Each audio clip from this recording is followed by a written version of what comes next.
Halo, lo, apa kabar Anda semua? Semoga selalu dalam keadaan sehat walafiat, tetap semangat. Ada yang sempat mengikuti pemberitaan berkaitan dengan persidangan mantan Gubernur Maluku Utara, Abdul Ghani Kasuba. Wah, peristiwanya seru banget. Tapi yang saya tidak akan ajak Anda berbincang soal skandal-skandalnya, tapi yang ada kaitannya dengan keluarga Presiden Jokowi, ya, karena beberapa waktu yang lalu, hari Rabu yang lalu, tepatnya dia Abdul Ghani Kasuba itu mengungkap ternyata anak dan menantunya Pak Jokowi, yakni Bobi Nasution dan Kahiyang Ayu itu punya izin usaha pertambangan. Jadi bukan hanya ormas Islam nih yang dapat blok pertambangan IUP ini ya.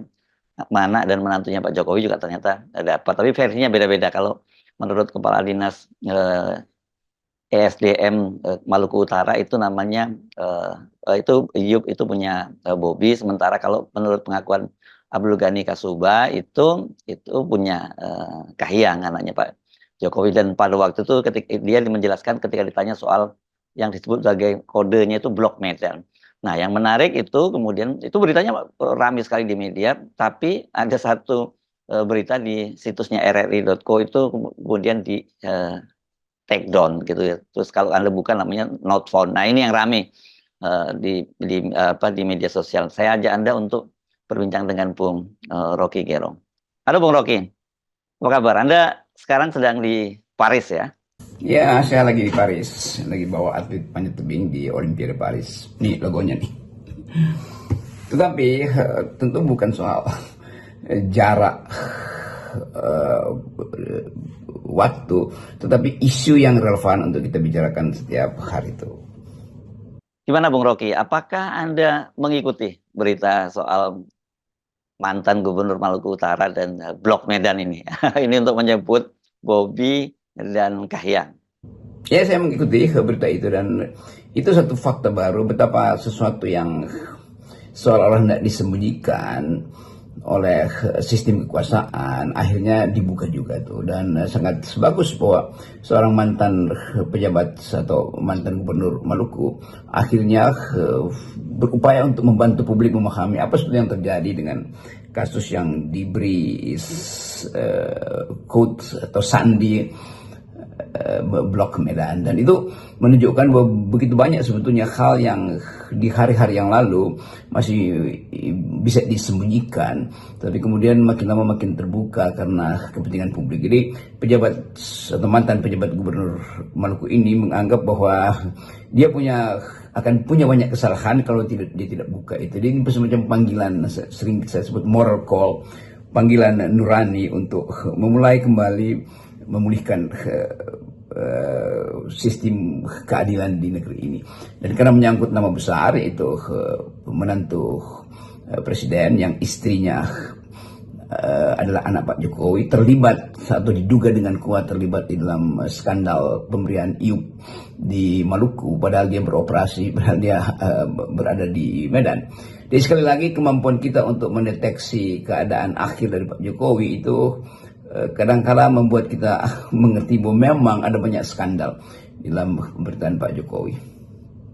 Iya, pada akhirnya kita bisa menduga-duga ya bahwa menjelang akhir jabatan Pak Jokowi ini, bahkan nanti setelah Pak Jokowi tidak lagi menjabat, itu pasti banyak pejabat atau petinggi negara yang paham atau tahu, bahkan terlibat langsung dengan kasusnya Pak Jokowi atau kasus bisnis Pak Jokowi dan keluarganya, pasti mulai bongkar-bongkaran. Tentu terlihat bahwa ada kegelisahan dari keluarga Pak Jokowi karena dinastinya mulai dipersoalkan. Jadi sekali lagi berlaku prinsip bahwa begitu grip, begitu genggaman kekuasaan makin melemah, maka orang makin berani untuk membongkar skandal atau kasus-kasus yang selama ini berupaya untuk diselundupkan seolah-olah itu tidak layak untuk diberitakan, padahal sebetulnya dari sejak Ubaidillah, aktivis mahasiswa yang kemudian jadi dosen di UNJ, mulai mempersoalkan money laundering atau korupsi dari kalangan istana atau dinasti Pak Jokowi. Semua orang menunggu sebetulnya ujungnya apa upaya untuk membuka skandal-skandal ini. Jadi kita ingin supaya Pak Prabowo nanti tidak terbebani justru oleh hal-hal yang sifatnya skandalus tapi ditutupi demi ketertiban politik.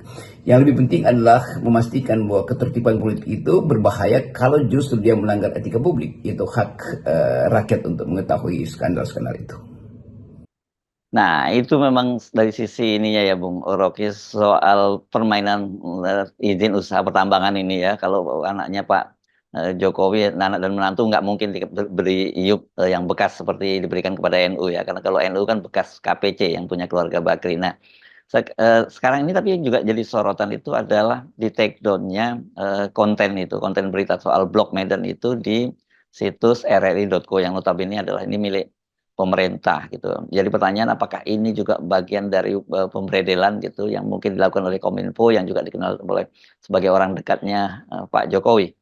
Yang lebih menggelisahkan adalah kenapa hal atau soal Blok Medan ini sudah dibuka oleh media, banyak media sebetulnya, tapi kemudian ketika diberitakan ulang oleh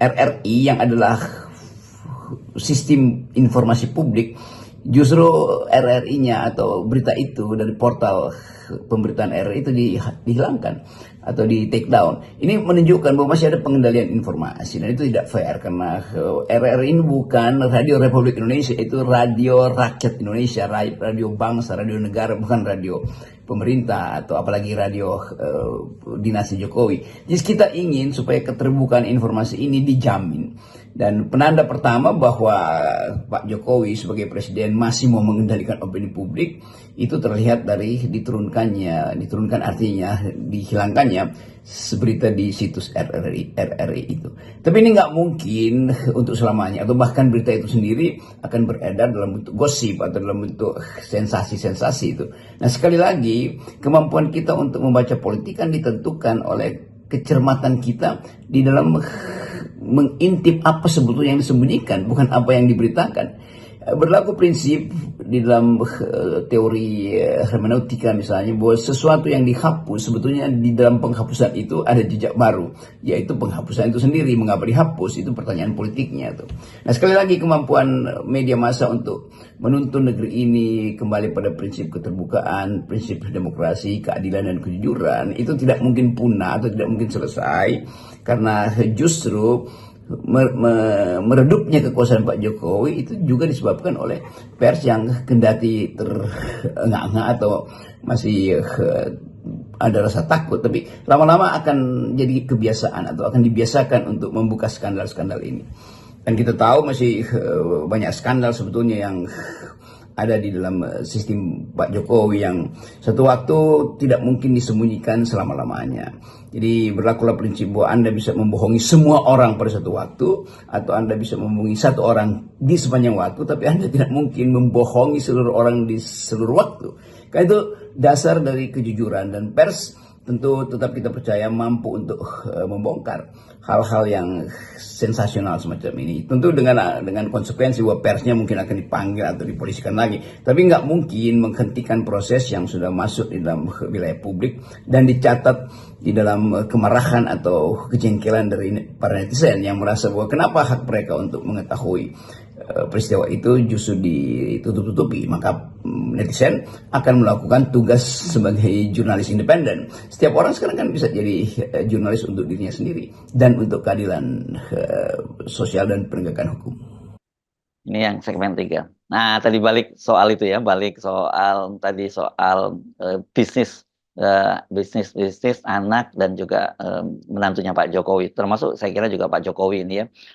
Kita seperti saya sebut tadi sebelumnya, kita bisa menduga-duga ini pasti akan bermunculan lah nanti setelah Pak Jokowi tidak lagi menjabat sebagai presiden. Saya kira mungkin ini ya salah satu yang menjadi penyebab kenapa Pak Jokowi masih terus ingin berkuasa gitu. Ya karena dia khawatir tentu saja kalau kemudian ketika dia tidak berkuasa lagi nanti semuanya dibongkar-bongkar. Benar, saya kira masih akan berlanjut. Sebetulnya model semacam ini, yaitu para pejabat yang datang ke publik dan mengungkapkan apa yang mereka tahu. Dan jangan lupa bahwa hukum memerintahkan siapapun yang mengetahui terjadinya kejahatan dan tidak melaporkannya, itu dia juga dianggap sebagai pelaku kejahatan tuh. Nah, keterbukaan pers yang selama ini diagung-agungkan oleh Jokowi, oleh rejim Jokowi, mulai terlihat jejak manipulatifnya itu. Kita mulai lihat bagaimana data-data itu bermunculan pada akhirnya, dan peran dari netizen itu sangat kuat untuk menuntut kejujuran, karena nasib mereka lah yang akan kita pertaruhkan, yaitu generasi di depan kita nanti yang disebut oleh Pak Jokowi sendiri sebagai generasi emas. Dia harus juga mesti punya peluang emas untuk menghasilkan keadilan bagi Indonesia sendiri itu. Jadi saya tetap mengingat prinsip-prinsip dasar di dalam kejujuran berpolitik, sambil menginginkan juga era Pak Prabowo nanti semua hal yang sifatnya skandal itu mesti dibuka, karena kalau skandal itu tidak ada hubungannya dengan kepentingan publik ya tidak ada soal. Tapi bahkan skandal yang sifatnya privat bisa dijadikan alat untuk memanipulasi keinginan-keinginan politis tertentu. Itu yang kita lihat misalnya bagaimana skandal di Malaysia itu, skandal yang sifatnya seksual akhirnya masuk menjadi skandal politik dalam perseteruan antara Perdana Menteri Mahathir Mohamad dan Anwar Ibrahim, yang kemudian diselesaikan oleh semacam wisdom dalam sistem politik Malaysia sendiri. Tapi kita mau melihat Indonesia sebetulnya dari sudut bagaimana demokrasi kita dimanipulasi oleh Pak Jokowi, dan Jokowi sendiri adalah seorang yang akhirnya menunggangi banyak skandal, yaitu terutama dalam skandal bisnis dan politik yang dibuka dalam banyak pers internasional, skandal tentang anggaran, apalagi skandal tentang banyak regulasi yang dibuat atas perintah kekuasaan bukan karena kebutuhan pendidikan politik. Jadi kemampuan pers Indonesia saya kira akan pulih, dan Pak Prabowo harus kita minta supaya memastikan bahwa pers itu adalah pilar keempat demokrasi, yang bahkan orang sering menyebutkan tidak perlu ada pemerintahan, yang penting ada pers. Nah, kejujuran pers juga dimulai dengan kepastian bahwa pers itu mewakili opini publik, bukan mewakili industri di belakang dia, kendati pers juga ada industri. Nah, etika publik ini yang hendak kita tegakkan terus-menerus. Baik, Bung Rocky, terima kasih. Sampai ketemu lagi. Mudah-mudahan ini tentu saja doa kita semua bahwa panjat tebing ini olahraga yang Anda juga menjadi pengurusnya itu bisa menyumbang medali emas ke kontingen Indonesia. Dengan begitu nggak terlalu paceklik-paceklik lah ya. Oke, Bung Rocky, sampai ketemu lagi. Oke, selamat mendampingi para atlet di Olimpiade Paris. Yes, salam akal sehat, salam pers yang bersih.